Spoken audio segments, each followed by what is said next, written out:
Anam tek bir kelime ederdi senin için. Yürekliydi, çekip gitti diye. Ben seni Ararat Dağı'nın en güzel beyaz karında arardım. Çekip gitmiştin, izin kalmıştır diye.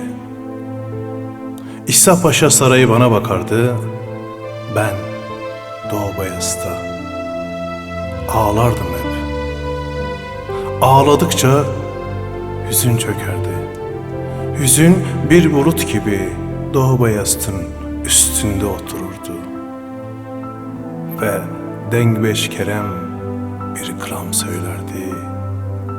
Anam ağlardı, ben ağlardım, anam ağlardı, ben